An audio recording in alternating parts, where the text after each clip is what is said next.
नमस्कार विद्यार्थी मित्रांनो, मी पुणे पोलीस तुमचं स्वागत करतो कॉप्स ज्ञान या यूट्यूब चॅनलवरती। आज आपण गणिताचे बेसिक गणित किंवा बेसिक टॉपिकवरती प्रश्न बघणार आहोत, जेणेकरून तुम्हाला बेसिकवरचे बरेच प्रश्न पोलीस भरतीला विचारले जातात व बरेच मुले ते प्रश्न चुकतात, म्हणून तुमचे प्रश्न चुकू नये म्हणून आपण हे टॉपिक कव्हर केलेले आहेत। तर चला मित्रांनो, व्हिडिओला सुरुवात करूया। टाईप पहिला काय आहे? संख्यांची तुलना। संख्यांची तुलना या टॉपिकवरती प्रश्न बघणार आहोत। तर दोन संख्यांमधील लहान मोठेपणा दाखवण्यासाठी या चिन्हांचा वापर केला जातो। बाणाचे टोक हे लहान संख्येकडे असते। तुम्ही फक्त एवढं वाक्य लक्षात ठेवा, काय? बाणाचे टोक हे लहान संख्येकडे असते, एवढं तुम्ही लक्षात ठेवायचे। उदाहरणार्थ बघा, 4 व 8। 4 ही लहान संख्या आहे, म्हणून बाणाचे टोक कोणत्या संख्येकडे आहे? 4 या संख्येकडे आहे। दुसऱ्यामध्ये काय आहे? 17 व 16। 16 ही लहान संख्या आहे, म्हणून बाण हे 16 म्हणजे लहान संख्येकडे दाखवलेले आहे। तसे ज्याच्यावरती पोलीस भरतीला प्रश्न विचारले जातात, कसे? तर अपूर्णांकात प्रश्न विचारले जातात।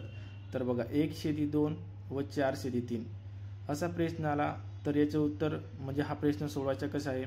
तर बघा, आपण तिरकस गुणाकार करायचा आहे। 3 × 1 केलं तर 3, 2 × 4 केलं तर 2 × 8 किंवा 4 × 8। मग या दोघांमध्ये लहान संख्या कोणती आहे? तर 3 ही लहान संख्या आहे। काय? या दोघांमध्ये लहान संख्या कोणती आहे? 3। म्हणजे बाणाचे टोक कोणत्या संख्येकडे म्हणजे असेल? तर 3 या संख्येकडे बाणाचे टोक असेल। दुसरा प्रश्न, हा प्रश्न पोलीस भरतीला विचारला गेलेला आहे मित्रांनो। तर प्रश्न कसा सोडवायचा आहे? तिरपा गुणाकार करायचा आहे। 5 दुने 10 व 3 त्रिक 9। 10 व 9 या संख्येमध्ये लहान संख्या कोणती आहे? 9। तर बाणाचे टोक कोणत्या संख्येकडे असेल? तर 9 संख्येकडे। म्हणजे या प्रकारे असा चिन्ह येईल, म्हणजे ऑप्शन क्रमांक 1 मध्ये याचं उत्तर आहे। या प्रकारे तुम्हाला या टॉपिकवरती प्रश्न विचारले तर तुम्ही या प्रकारे प्रश्न सोडवायचा आहे।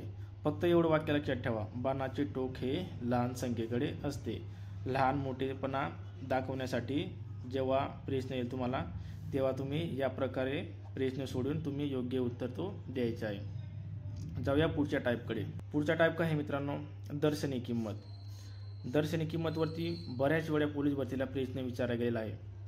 तर काय बघा, हे वाक्य लक्षात ठेवा फक्त, संख्येतील कोणत्याही अंकांची दर्शनी किंमत ही त्या अंकाच्या मूळ मूल्या इतकीच असते। काय?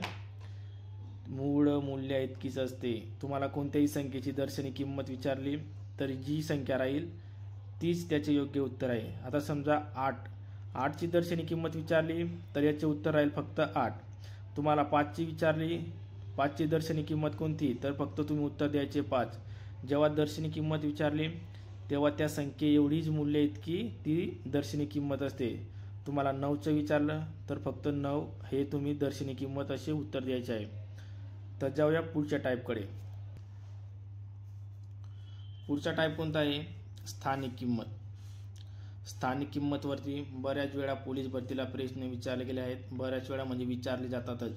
तर प्रश्न क्रमांक पहिला काय आहे? 2,45,778 मध्ये 5 ची स्थानिक किंमत लिहा। तर 5 ची स्थानिक किंमत विचारली मित्रांनो, दर्शनी किंमत नाही, स्थानिक किंमत विचारलेली आहे।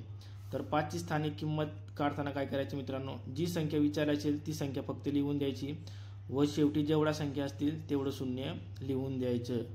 म्हणजे याचं योग्य उत्तर झाला 5000, ऑप्शन क्रमांक 2। स्थानिक किंमत काढताना असं काढायचं आहे। तुम्हाला 7ची विचारली, 7 लिहून टाकायच्या, त्याच्या अलीकडे म्हणजे पलीकडे किती अंक आहेत? एकच आहे, 8, मग 0 लिहून टाकायचं। हे जे स्थानिक किंमत होईल 70। 600 सांगितलं, 6 लिहायचं, 6च्या पलीकडे किती अंक आहेत? 2, म्हणजे 2 शून्य लिहून टाकायची। 6ची स्थानिक किंमत किती झाली? 600। या प्रकारे तुम्ही स्थानिक किंमत काढायची आहे। दुसरा बघा मित्रांनो, या टाईपवरती बरेच मुले प्रश्न चुकतात। 89,754 म्हणजे 7ची स्थानिक किंमत लिहा। आता आपल्याला माहिती आहे स्थानिक किंमत कशी काढायची ती। आपण काय करतो? 7ची स्थानिक किंमत काढताना काय करतो? 7 लिहितो आणि 7च्या पलीकडे किती अंक आहेत? 2 आहेत, म्हणजे 0 लिहून टाकतो। पण आपल्याला या प्रकारे ऑप्शन देतात मग आपल्याला उत्तर देण्यात अवघड होतो. तर काय करायचे मित्रांनो, 7 लिहायचा, त्याच्या पलीकडे किती अंक आहेत, 2 आहेत, म्हणजे आपण 2 अंक लिहिले बरोबर. गुणाकारात 10 लिहायचा, जेवढे शून्य राहिले तेवढे वर्गात लिहायचे. आता याचे योग्य उत्तर झालं ऑप्शन क्रमांक 2. फक्त जेवढे शून्य आहेत ना मित्रांनो ते वरती फक्त डोक्यावरती लिहायचे. आता तुम्हाला 9ची विचारली असती, 9 या अंकाची स्थानिक किंमत किती, तर 9 अंकाची स्थानिक किंमत काढली आपण. 9च्या पलीकडे किती अंक आहेत, 3 आहेत, म्हणजे 1 2 3, 3 शून्य लिहिले बरोबर. आता तुम्हाला ऑप्शनमध्ये राहतील या प्रकारे राहतील बरोबर. तर 9च्या पलीकडे किती शून्य आहेत, तर 3 शून्य आहेत, 1 2 3, फक्त 3 हे 10च्या वरती लिहून द्यायचं, म्हणजे याचे योग्य उत्तर राहील या प्रकारे 9 गुणाकारात 10चा तिसरा. आता इथं या प्रकारे का बरं दिलेलं आहे मित्रांनो, तर बघा 7 गुणाकारात 10चा वर्ग किती झाला, 100. 100 म्हणजे 7 गुणाकारात 100 केला तर किती होतात, 700. आला काही उत्तर 700. आता 9 बघा, 9 गुणाकारात 10चा तिसरा घात म्हणजे 1000. 1000 गुणिले 9 केला तर 9000 याचे योग्य उत्तर होतं. आले का 9000. या प्रकारे देखील तुम्ही ऑप्शनवरून देखील काढू शकतात. पण ही सोपी ट्रिक आहे मित्रांनो. जेवढे शून्य राहिले तेवढे फक्त डोक्यात वरती लिहून द्यायचे. हे एकदम सोपी पद्धत आहे. मला अपेक्षित आहे तुम्हाला हा प्रश्न समजलेला असेल असा. जर तुम्हाला प्रश्न समजलेला नाही तर तुम्ही मला कमेंट बॉक्समध्ये सांगा, नक्की आपण त्या टॉपिकवरती परत व्हिडिओ बनवू. तर जाऊया पुढच्या प्रश्नाकडे.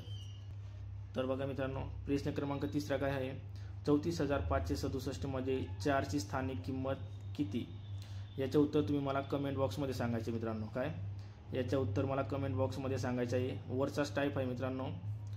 याचे उत्तर तुम्ही फक्त मला कमेंट बॉक्समध्ये सांगायचे आहे. तुम्हाला जमत की नाही ते मला बघायचे आहे. तर जाऊया पुढच्या प्रश्नाकडे. इथं टाईप चेंज आहे मित्रांनो, टाईप चेंज आहे. प्रश्न काय आहे, 2.4589 मध्ये 8ची स्थानिक किंमत लिहा. आता इथं पॉईंटमध्ये दिलेलं आहे. तर बरेच मुले हा प्रश्न चुकतात. 8ची स्थानिक किंमत काढताना काहीच नाही मित्रांनो, एकदम सोपा प्रश्न आहे. काय करायचं, 8 आहे ना, फक्त पॉईंट लिह, म्हणजे पॉईंटचा प्रश्न राहिला का पहिले 0 लिहायचा, नंतर पॉईंट द्यायचा. 8च्या अलीकडे किती संख्या आहेत, तर 2, 1 2 व 8 जसाचा तसा लिहायचं. याची स्थानिक किंमत किती झाली, 0.008 याची स्थानिक किंमत झाली बरोबर. आता काय करायचं, 8 लिहायचा, गुणाकारात तेच 10. जेवढे अंक राहतील पॉईंटच्या पलीकडे जेवढे अंक राहतील तेवढं फक्त डोक्यावरती लिहून द्यायचं. समजलं का, तेवढं फक्त डोक्यावरती लिहून द्यायचं. फक्त इथं आपण इकडचे अंक घेतले बरोबर, त्याच्यामुळे इथं मायनसचे चिन्ह लागतं मित्रांनो. एवढं लक्षात ठेवायचं आहे तुम्ही. ऑप्शनमध्ये असं पण देतात, इथं प्लस नाही राहणार, इथं हे दोघं ऑप्शन राहतील. अशा प्रकारे तुम्ही फक्त इथं लक्षात द्यायचं, पॉईंटचं राहिलं तर इथं मायनसचे चिन्ह बघूनच उत्तर द्यायचं आहे, नाहीतर तुमचं प्रश्न चुकणार. एकदम सोपा प्रश्न आहे मित्रांनो. पॉईंटच्या पद्धतीमध्ये फक्त या प्रकारे सोडायचे. कसा, 0 लिहायचा, 8च्या अलीकडे जेवढे अंक राहतील तेवढे 0 लिहायचे व जी संख्या असेल ती लिहून टाकायची. 9चा विचारला तर 0.0009 या प्रकारे तुम्ही लिहायचा.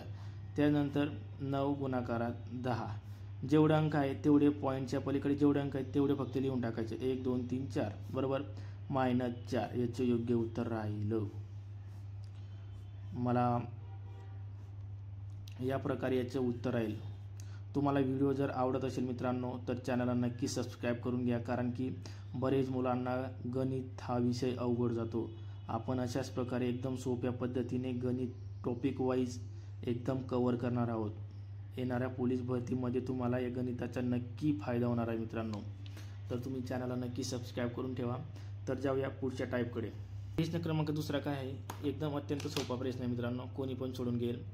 45,678 मध्ये 5 व 6च्या स्थानिक किमतींमधील फरक काढा. एकदम सोपा मित्रांनो. आपण पहिल्या टाईपमध्ये जसं बघितलं तसंच 5ची स्थानिक किंमत किती, 5 लिहायचा, त्याच्या पलीकडे जेवढे अंक राहतील तेवढे शून्य लिहायचा. 1 2 3, 3 अंक आहेत ना, 1 2 3 बरोबर. आता 6ची स्थानिक किंमत काय आहे, 6. 6च्या पलीकडे किती अंक आहेत, तर 2, 1 2.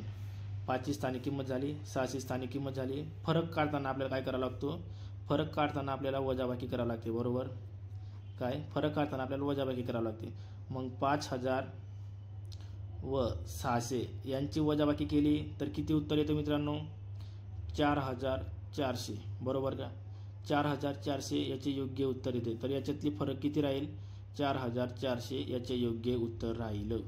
समजले का मित्रांनो? जाऊया पुढच्या टाईपकडे. पुढचा टाईप आहे मित्रांनो पक्षांतर. पक्षांतरवरती आपण प्रश्न घेतलेले आहेत. आपण फक्त या व्हिडिओमध्ये बेसिक प्रश्न बघितलेला आहे मित्रांनो, जेणेकरून तुम्हाला बेसिक जर क्लिअर राहिला तर आपण जेव्हा पुढचे व्हिडिओ घेणार आहोत तेव्हा तुम्हाला ते प्रश्न जमावं म्हणून आपण बेसिकपासून सुरुवात केलेली आहे. तर प्रश्न क्रमांक पहिला काय आहे? 2x = 16 म्हणून x ची किंमत काय? तर हा प्रश्न कसा सोडवायचा आहे? 2x = 16, 2 व x यामध्ये गुणाकाराचे चिन्ह राहतं मित्रांनो. मग काय करायचं? x जसा तसा लिहायचा, 16 लिहायचा. इकडे गुणाकारात आहे, इकडे पक्षांतर करताना तो भागाकारात होईल म्हणजे भागिले 2. 2 भागिले 16 केला तर 2×8=16, बरोबर. म्हणजे x ची किंमत किती झाली? 8, बरोबर. तुम्हाला काय बोललो? इथं गुणाकारात चिन्ह राहतो, बरोबर. आता 2 गुणाकारात 8 केला तर 8×2=16. उत्तर आला का? 16. हे बघा आला ना. या प्रकारे तुम्ही फक्त व्हिडिओ नीट बघा मित्रांनो. एकदम गणिताचे प्रश्न एकदम सोपे असतात मित्रांनो, फक्त आपल्याला ते जमायला पाहिजे. आपण हे तुमचे गणित एकदम पक्के करून घेणार मित्रांनो. टॉपिक वाईज एकदम सोप्या पद्धतीने हार्ड लेवलपर्यंत शिकणार आहात मित्रांनो. असं नाही की तुम्हाला फक्त सोपे सोपे प्रश्न शिकून देईल, नाही. एकदम हार्ड लेवलचे प्रश्न देखील तुम्हाला या व्हिडिओवरती म्हणजे आपल्या चॅनलवरती बघायला मिळणार आहेत. म्हणून तुम्ही चॅनलला सबस्क्राईब देखील करू शकता. तर प्रश्न क्रमांक 2 काय आहे? x + 2 = 16, तर x ची किंमत किती? x + 2 = 16, तर x ची किंमत किती? इथे प्लस आहे, बरोबर. इथे प्लस आहे, आपल्याला चिन्ह दिलेलं आहे. x जसा तसा लिहायचा, 16 लिहायचा. इकडे प्लस आहे, इकडे पक्षांतर करताना तो मायनसमध्ये होईल. काय? मायनसमध्ये होईल. इथं जर मायनसचं राहिलं असतं, इकडे पक्षांतर केला असता तर तो बेरीजमध्ये झाला असता, बरोबर. पण इथे बेरीजमध्ये आहे म्हणून इकडे पक्षांतर करताना तो वजाबाकीत होईल. तर x जसा तसा लिहायचा. 16 मधून 2 गेले तर उत्तर किती? 14. 14 हे याचे योग्य उत्तर आहे. इथं बघा 14 गुणाकारात 14 - 14 अधिक 2 केलं तर 16 उत्तर आलं, बरोबर. फक्त पक्षांतर करताना चिन्हांच्या अदलाबदल होते मित्रांनो, दुसरं काहीच नाही. एकदम सोपा प्रश्न आहे. तर प्रश्न क्रमांक 3 काय आहे? 2x/3 = 14, तर x ची किंमत किती? तुम्हाला वाटत असेल हार्ड प्रश्न आहे. नाही, एकदम सोपा आहे. बघा कसं सोडायचं. 2x/3 = 14, बरोबर. 2x जसा तसा लिहिला, 14 लिहिला. इकडं भागाकारात आहे, इकडं पक्षांतर करताना काय होईल? तो गुणाकारात होईल, बरोबर. आता आपण याचा गुणाकार केला तरी पण चालेल, पण आपण 2चे पक्षांतर करू, बरोबर. x जसा तसा लिहिला, 14 गुणाकारात 3 जसा तसा लिहिला. 2 व x मध्ये गुणाकारात चिन्ह आहे म्हणजे इकडे येताना काय होईल? तो भागाकारात होईल, बरोबर. 2 ने 14 ला भागलं तर किती? 2×1 = 2×7=14, बरोबर. x = 7 गुणाकारात 3, तर x ची किंमत किती? 7 × 3 केले तर 7×3=21. 21 याचे योग्य उत्तर आहे, बरोबर. आता बघा 2 गुणाकारात 21 केलं भागिले 3, 3×7=21 म्हणजे 7×2 = 14. 14 उत्तर आला का? तुम्ही ऑप्शनवरून पण काढू शकता मित्रांनो, पण या प्रकारे सोडवा तुम्ही. मी फक्त तुम्हाला डेमो म्हणून हे तुम्हाला सोडून दाखवत आहे, बरोबर. तर जाऊया पुढच्या प्रश्नाकडे. प्रश्न क्रमांक 4 काय आहे? x + 1/2 = 3, तर x ची किंमत किती? x + 1/2 = 3, तर x ची किंमत किती? बरोबर. x जसा तसा लिहायचा, 3 जसा तसा लिहायचा. इथं बेरजेत आहे म्हणून पक्षांतर करताना काय होईल? तो वजाबाकी इथं होईल. 1/2 जसा तसा लिहायचा, बरोबर. आता यांचा गुणाकार करताना काय करतो मित्रांनो? पहिले यांचे गुणाकार होते, नंतर यांची वजाबाकी होईल. म्हणजे 3 गुणाकारात 2 - 1/2 असा जेव्हा करतो मित्रांनो, या प्रकारचे प्रश्न येईल तेव्हा तुम्ही पहिले गुणाकार करायचा, इथे वजाबाकी चिन्ह राहील तर वजाबाकी करायचे, बेरजेचे असेल तर बेरजेचे करायचे, बरोबर. आता x = 3 × 2 केले तर 6, 6 - 1/2, बरोबर. आता पहिले वजाबाकी करायची. x = 6 मधून 1 गेला तर किती राहिले? 5/2 जसं तसा म्हणजे याचे योग्य उत्तर झाले 5/2. 5/2 याचे योग्य उत्तर झाले, बरोबर मित्रांनो. प्रश्न क्रमांक 5 काय आहे? 2x + 3 = 15, तर x ची किंमत किती? तुम्ही याचे उत्तर मला कमेंट बॉक्समध्ये सांगायचं आहे मित्रांनो. तुम्हाला समजले की नाही ते देखील मला तुम्ही कमेंट बॉक्समध्ये सांगायचं आहे. आणि व्हिडिओ जर आवडला असेल तर व्हिडिओला नक्की लाईक करून द्या व चॅनलला सबस्क्राईब करून घ्या, कारण की अशाच प्रकारचे मॅथचे व्हिडिओ आपल्या यूट्यूब चॅनलवरती अपलोड केले जातील. तर भेटूया पुढच्या व्हिडिओमध्ये. जय हिंद, जय महाराष्ट्र.